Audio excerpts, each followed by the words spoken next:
This is Michael Orrell of MobileBurn.com, and today I have with me the Motorola A455 Rival for Verizon Wireless. This is a compact QWERTY messaging device. You can see we've got a nice 4-row QWERTY keyboard. We'll show you that a little bit later. In terms of basic specs, we have a 2-megapixel fixed focus camera. There's a 176 by 220 pixel touch-sensitive display. It's a capacitive touch-sensitive display. And there's also touch-sensitive soft keys here, here, and up here that gets activated when you put the device into landscape mode. You can see how it also lights up, and this one up here is no longer lit. It shows you which soft keys are in use. If we pull up the back here, you can see that there is a micro SD HC card slot. It's not underneath the battery, but it is underneath the battery, the back cover.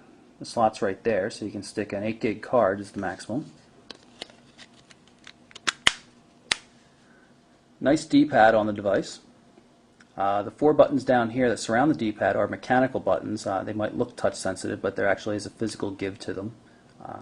Kind of odd that they mix it up between touch sensitive here and then mechanical buttons right underneath it though.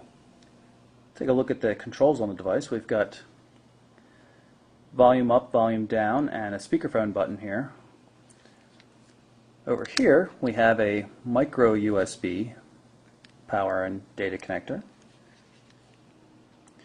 2-megapixel fixed focus camera on the back, lock button and a voice memo button, and of course the dedicated camera shutter button. 3.5mm headphone port there is kind of nice, so no adapters required to use standard headphones.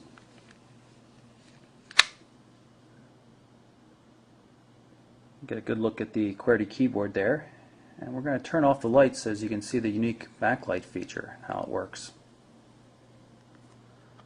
We've dimmed the lights a bit so we can see the keyboard better, and I'm going to pull up the messaging system.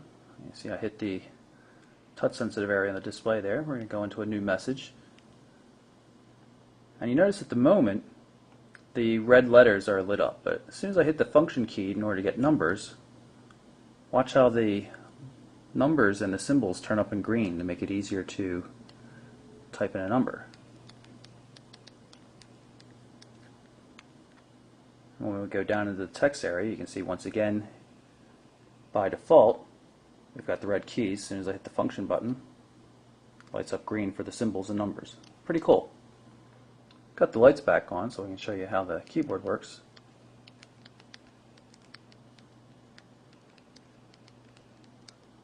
I'm really pleased with the feel of the keys and the layout. Everything is just in the right spot. It's nice and compact. You can get to everything quickly. It's not too spread out.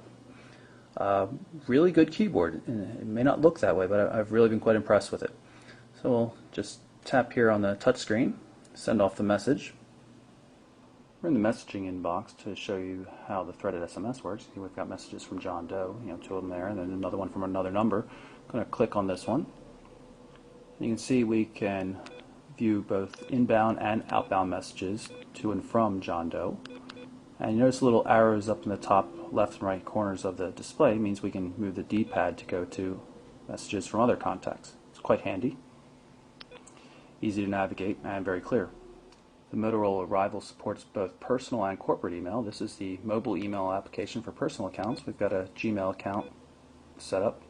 You can see it's not the prettiest out there, but very workable, and there are good keyboard shortcuts. You can see you just hit the, for example, the M key to automatically mark a message read or unread. We'll hit that here.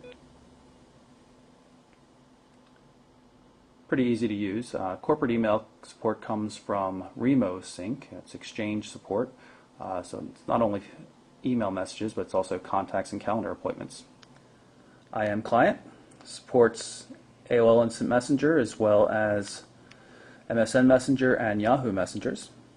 I believe you can have 3 conversations going at one time, if I remember correctly.